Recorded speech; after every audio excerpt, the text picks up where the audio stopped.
Hello everyone, it's a beautiful day here at First Team Subaru. This is Dominique Harris. I am your resident Subaru Love Encore redelivery specialist. We're here today looking at the all-new 2026 Subaru Outback. And if you've been following along, just want to take a second to thank you. Hopefully you've been able to learn some things about your new Subaru, or if you're just curious in general, hopefully it's been useful. I wanted to start on the outside today with the Outback because, as you well know, if you're a new Outback owner, this was a major design change from the previous generation to the current generation. The purpose behind it, I wanted to share some thoughts with you in this video, because you may have been asking yourself, well, why? Why did they change it so much when the Outback was already very stellar?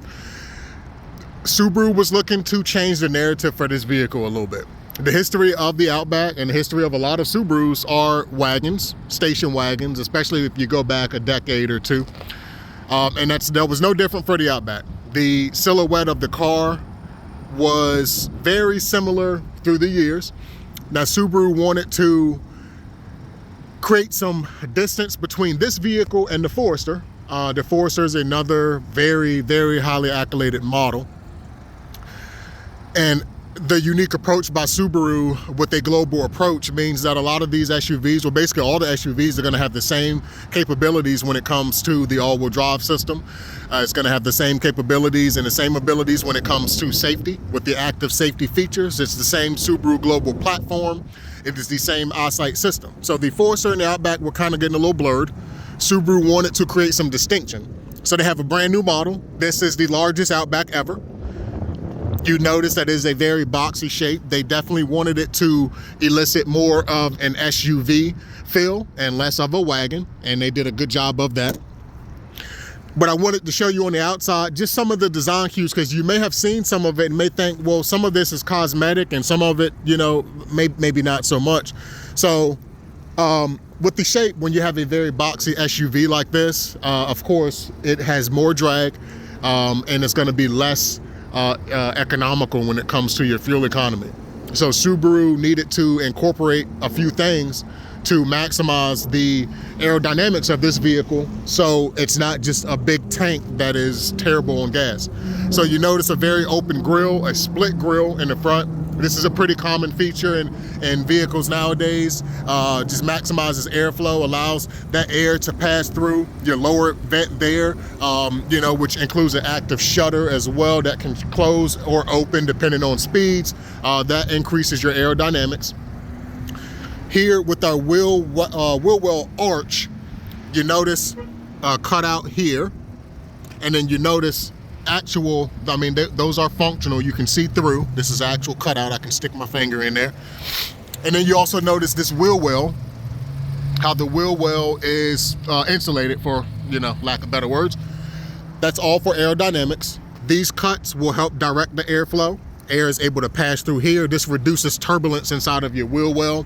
This is going to direct the airflow. There's small little cuts all along this vehicle.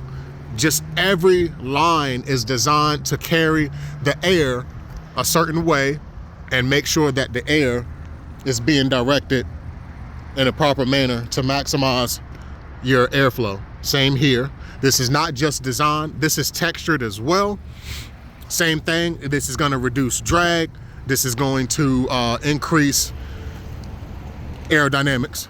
So these little design cues are all around the vehicle, and they're not just design cues. Again, these are functional. Same here, you can see through there. So a little bit about the outside of your vehicle, if you're a new owner. If you're just curious, just some tidbits there with the exterior design. Another thing that is unique, Subaru got rid of the integrated roof rails here. These are ladder type raised roof rails with tie-down points. There's tie-down points behind your triangle here. You can see it there on the other side. There we go. You can see it there. You can see your tie-down points. So what's the purpose of this? The integrated roof rail system was awesome for the Outback. I loved it. I have an Outback. I have a 2020. I love how unique it was. It was one of the characteristics of that vehicle for quite some time. The purpose of this, though, is this is definitely going to have more capability. You have a higher capacity with your roof rails, and you are also able to support the rooftop tent. That is a new popular accessory for a lot of Outback drivers. So that is a brief rundown of the outside of the vehicle and why it looks the way it looks. So thank you for tuning in.